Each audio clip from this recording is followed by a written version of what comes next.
Welcome back to another episode of Harmonious at Lunch, the show that fuels your business success.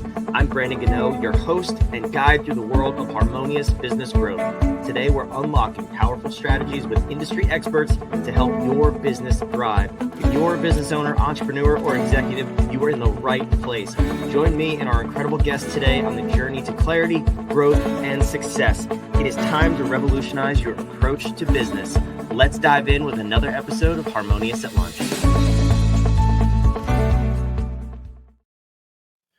Welcome back into some more bite-sized business advice. And today's episode is a big deal. We are talking about consciousness in business and what that means, what that could mean for you and your business, taking you to the next level, or maybe keeping you stuck if you're not aware of it. So we're going to dive in here. I have a special guest, Charley Johnson. Welcome to the show, and thank you for being here. Yeah, man. Thanks for having me.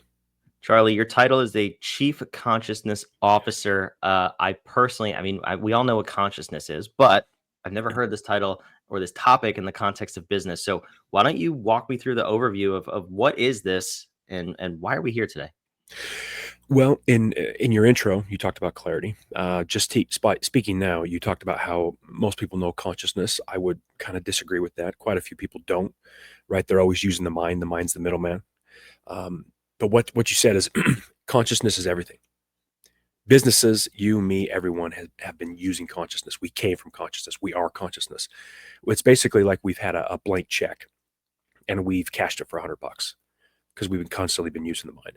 So the chief consciousness officer is just going to be someone who jumps into a business and brings an amount of clarity, an amount of neutrality. Neutrality is the big thing here. The world's never been so divided. It's never been so conflicted. Republican, Democrat, Catholic, atheist, right, wrong, up and down, race, color, creed, whatever it is. That division has been just aggressively pushed over the last couple of years. A chief consciousness officer brings in neutrality.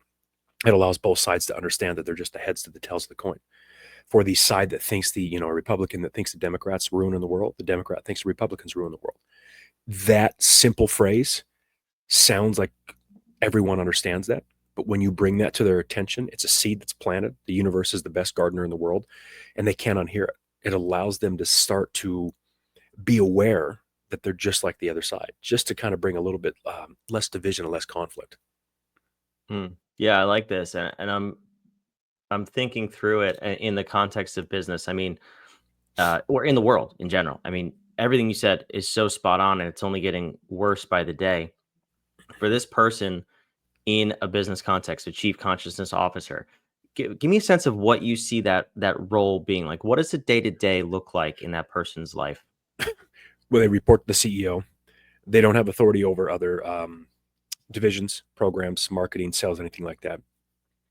They're in all the C-suite meetings. They're in all the meetings for mid-level managers. They're in with the customer service. They're at their watering hole talking. They're an individual that, because of their clarity, because of their consciousness, because of the power of their consciousness, the neutrality brings a power to that individual consciousness that just brings up, it's like a rising tide brings up all ships. They allow people to, they increase exposure to answers. They increase the solutions. They increase the ability for individuals to get along. They help HR start hiring higher consciousness individuals. They allow the C-suite to see the blind spots. They allow them to see their biases. They allow them to see why they're upset with each other, why Susie and Ed can't get along. They let customer service be more authentic to themselves, because the bullshit meters of employees, when a manager comes up and says, we really appreciate what you're doing, or this is what we're going to do for the organization, the employees, because of their newfound clarity, they know what is said, but they know what is felt. They know what is said is bullshit, and they know what's really going to happen is real. And they're so sick and tired of that miscommunication, as they would put it within the business world. They just want authenticity. They want truth. And I think a chief consciousness officer, I know a chief consciousness officer with all the organizations I'm working with now, they just bring the consciousness up. They break down the walls. They break down everything that keeps an individual from being themselves, from talking about certain things they've experienced, talking about certain things they've done. Do you remember a movie by the name of, it was called The Cooler with William H. Macy? No, never heard of it. It's the movie of casinos. Casinos hire coolers, If there's a hot roulette table, if there's a hot blackjack table, they will have an individual that comes in with really low energy, just a simple dude, simple guy, simple girl. They'll come in and sit at the table and completely disrupt the energy. They'll sit at the roulette table, grab a drink, and just lean against the table as if nothing's going on. The guy will crap out. So the whole movie is about William H. Macy being the cooler. And every time someone's hitting it big, someone's making a ton of money in a certain casino, they bring him down. He kind of just Eeyores down, sits at the table craps out, and he goes home. So in regards to that, a chief consciousness officer is the polar opposite. When they walk into a room, when they're in a meeting, when they're at the watering hole, when they're just being who they are, being in a meeting, doing emails, talking to the CEO, talking to whoever it is, they're the polar opposite of a cooler. They bring everyone up. The neutrality this individual, this male or female, brings allows the individual to open up, right? And they want authenticity. It's amazing how many people within an organization have done something, seen something, heard something, done some type of spiritual retreat, and they have no one to talk to. They have no one to understand it. Maybe if they told their community or they told someone at work, they were thinking they're crazy, right? Now, consciousness in this regard, when it comes to a CCO, it's not spiritual. It's not a wellness program. It's not meditation. It's not mindfulness. That has been done for the last 20 years, right? And my only question in regards to the wellness programs is, how's it look? How's the world look? How does business work? How's the division and conflict within these organizations, right? Because these wellness programs, the individuals behind them mean very well. They're incredibly intelligent. They know what they're doing. But these wellness programs, a lot of them were implemented by HR because of pressure, and the CEO signed off on it because they didn't really want to bring it out of their budget, but they felt kind of forced to do it, right? Again, that inauthenticity of why they did what they did is felt by the employees because those wellness programs, they probably were attended well at the beginning, but then they kind of died off. And again, we've done them for 20 years. Meditation, yoga, Tai Chi, all of this stuff was very heavily pushed in the last 20 years. All the marketing, all the TV, all the 60 Minutes, all the businesses, all the organizations, we all talked about it. It was a very big deal. And for a good reason. Look at the world. Look at business. Look how divided we are. Look how conflicted we are. Look at the wars. Look at companies. Look at individuals. There's a massive, massive shift happening on this planet. Humanity's never seen it. That shift is consciousness. So it's not in regards to a wellness program or meditation or mindfulness. It's about the source of what's going on. There's a natural force that takes a 22-year-old and turns him 23. This same natural force is raising the clarity of everyone on this planet, all 8 billion people. When that clarity happens, we as humans don't like to deal with things. So everything we've ever suppressed starts coming up. So the C-suite in these organizations are starting to think different thoughts. They're starting to lack confidence. They're starting to fear certain things. A lot of things they've never felt, thought about, or dealt with in the last 20 years. It's scaring the hell out of them. So they react differently to employees. They react differently to the company. Both sides, employees and executives. When we start to feel something different and we fear, do we open up? No, we restrict. We contract. We double down in our beliefs. We double down in our control. We double down in trying to think that if we just put our hands around someone's neck and hold it tighter and tighter and tighter and tighter, that control is going to help this when we're actually just killing things off, right? A chief consciousness officer brings that to the attention. It allows the individual, the executive, the employee to open up what's going on. Oh, I'm thinking different things. I've never felt this fear. I don't know where these thoughts are coming from.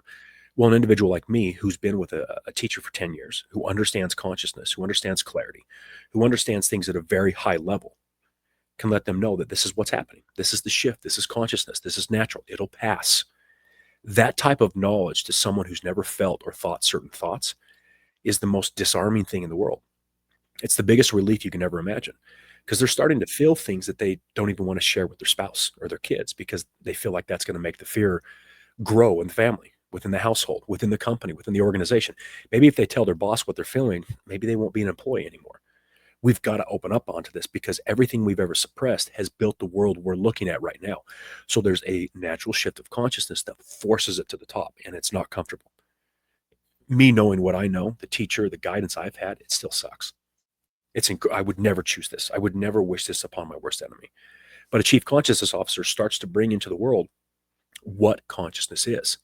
And you talked about this at the beginning of the conversation that many people know, but consciousness in a very simple form, the great metaphor is the wise fish swimming through the ocean. Sees two young fish and says, "Hey boys, how's the water?" The two young fish look at each other and say, what's water? That's consciousness. The brain does not create consciousness. The brain is just the middleman. More people are really starting to understand, even neuroscientists, neurologists, they're starting to understand the brain does not create consciousness. It's just a middleman. Everything is consciousness, everything physical and non-physical. Consciousness has been within business this entire existence, but no one's paying attention to it. It is an untapped, infinite, vast resource. And we're using this. We're using the middleman. We're using the mind. The same mind that created the problem can't solve it. We've got to tap back into consciousness. We've got to let customer service evolve. We've got to let mid-level managers and VPs and executives understand that they have access to consciousness, because that's what they are. And knowledge is structured in consciousness, which means the more you tap into consciousness, the higher your clarity, the more access you have to knowledge, solutions, problems, less wasted time, just all around. It makes everything better. Yeah, I mean, everything you're saying makes complete sense, and the path to get there is, probably a whole different episode that we could we could unpack. But what I am curious about is finding this person in corporate America. I mean, someone like you. You said you've been doing this for 10 years. You've been trained. You have a teacher. You can't hire anybody off the street to do this. So, like, what are the requirements, and what does that process look like to really find and implement a CCO in a company?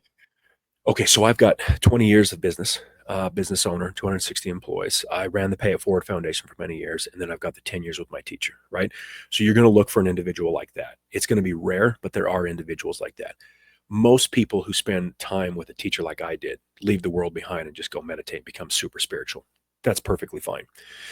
The wellness programs and finding a CCO and bringing in a male or a guy or a girl that's incredibly spiritual and doesn't have a business background, that's not going to be who you're looking for, because that's what the wellness programs were, right? You can see by my passion, in a sense, kind of my aggression, my business background, nonprofit background, that combination allows me to speak their lingo, right? It allows me to understand what they're going through.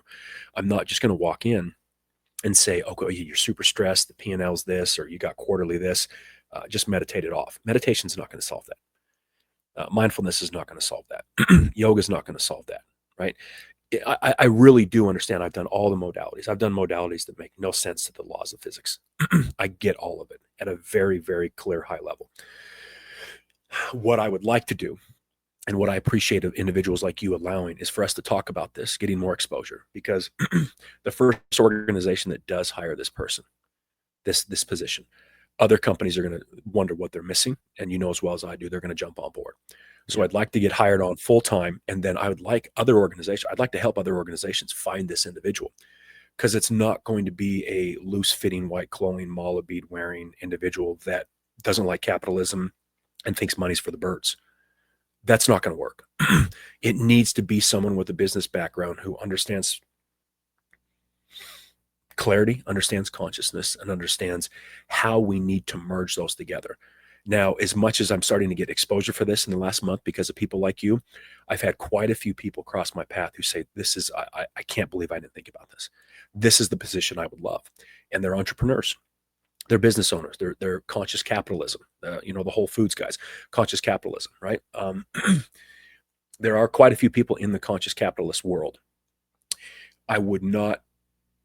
Some of them would be great for the chief consciousness officer position.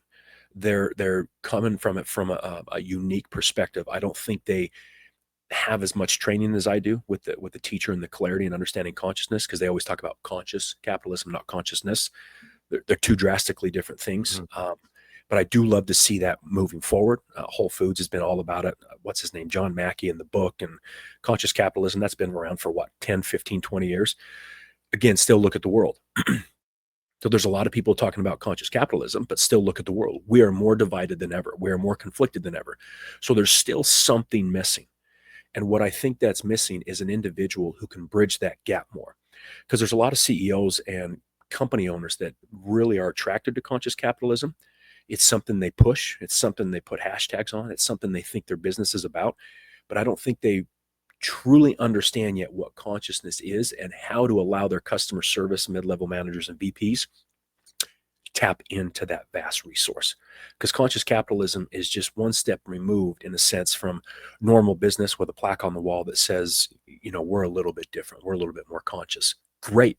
I'm Again, I'm not saying that's a bad thing. I don't have a dog in the fight. I'm not Republican or Democrat. I'm not this or that. This is how I'm seeing things from a very clear perspective. And I think that's why this position is so key. So I'd love to continue to get exposure. I appreciate you doing that. I post a lot on LinkedIn. A lot of the stuff I talked about on LinkedIn, I actually don't talk about what a chief consciousness officer is. I talk about what it's not. Because people hear that word and immediately think it's meditation, mindfulness, spiritual. Consciousness is not spiritual. It's tactical. Consciousness is everything. It's not all of a sudden you tap into consciousness when you go down the spiritual paths. Consciousness is everything physical and non-physical.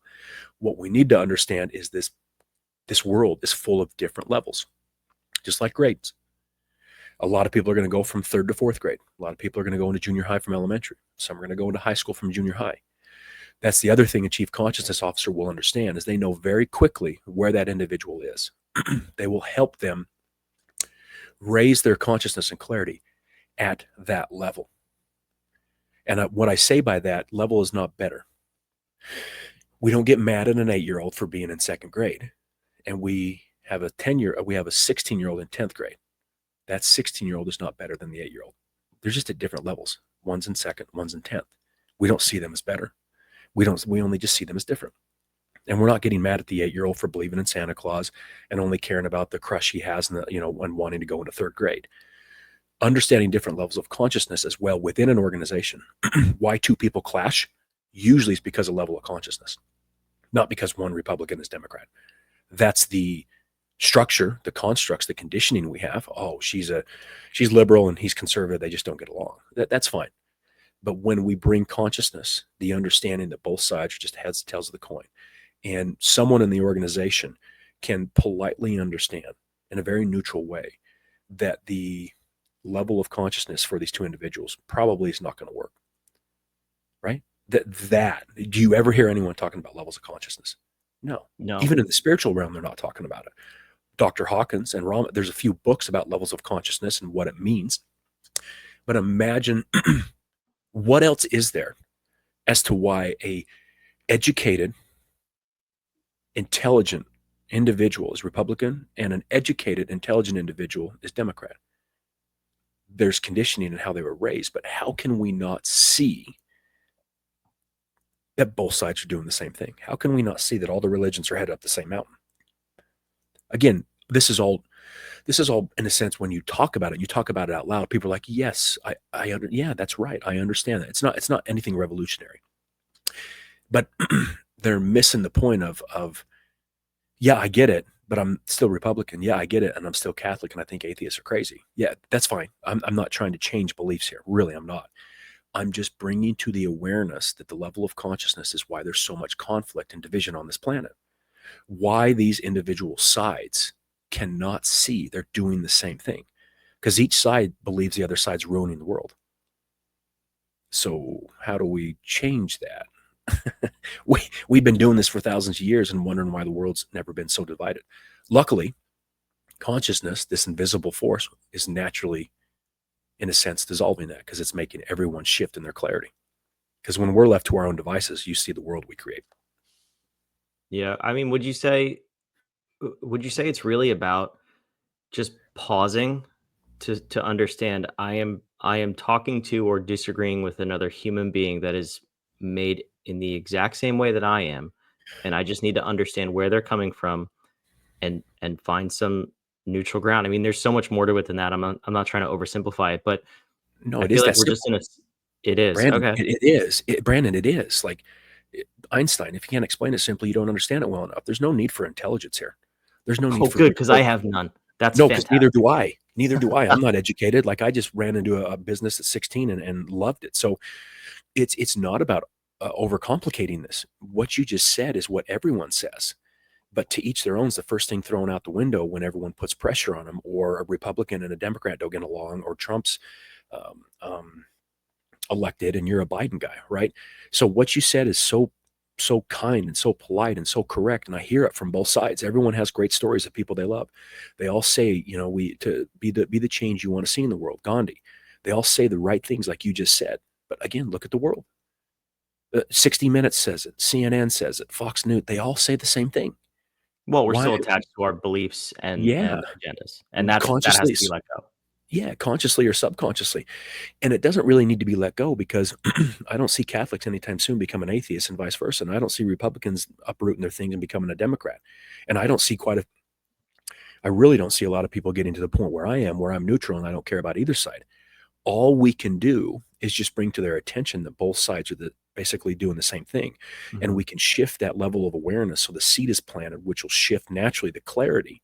And there will be at least a subtle level of difference of conflict and division. But again, I hear it, Brandon, whether it's you or someone else, they say the right stuff. It is the right thing. It's about pausing. It's about being mindful. It's about understanding the same that the other side loves their kids and they love their family, and they're just trying to do what they need to do. Again, that's we have all talked about that for thousands of years. Look what's happening. We have to change the narrative. We have to bring consciousness into this. We have to bring something that reduces the conflict and the division. Someone has to point out very simply, like we're doing right now, that a Republican and Democrat are just heads to tails of the coin. My question is, where did the coin come from? A Catholic and an atheist, same thing, heads to tails of the coin. Where did the coin come from? And where's it headed? Again, very subtle, simple questions that any person I've ever crossed paths with, no matter their level of consciousness, I know for a fact shifts them. I can see it in them. So imagine bringing that to an organization, from the CEO down, from the C-suite down, from the executives down, to the watering hole with the customer service people who are need a little bit more authenticity within the organization. So that's what a chief consciousness officer does. And they would be in there day in and day out, doing whatever was necessary, talking to whoever needed to be talked to, traveling with executives.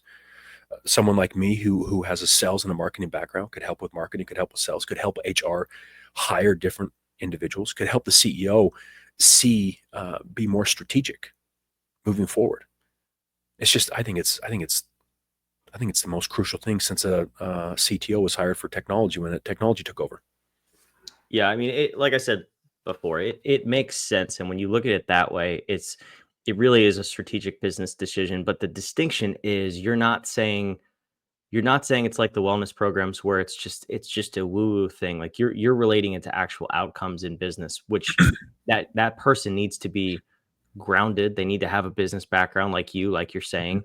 Yep. And that's the tough part. And I see the path forward, and I really hope this message gets out to people who actually take action on it.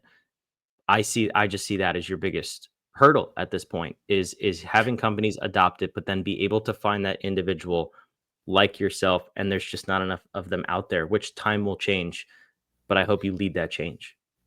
Yeah, and that's what we're doing. And well, if there's not that many out there, then someone better get on this quick, Yeah. because I'm Well, I'm ready. Because I can't wait to get back out with a team and an organization, small, medium, or large, and really start changing this, because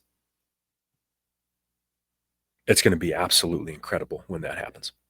yeah. And you said it multiple times. Look at the world. It's needed. It's now. Yes. Now is the time. So, Yes. Charlie, I love it. I thank you for being here. You mentioned your LinkedIn. You talk about what this position is not, and I'm sure a number of other amazing topics. So I'll put that on the screen. Anything else you want people to do after hearing this episode?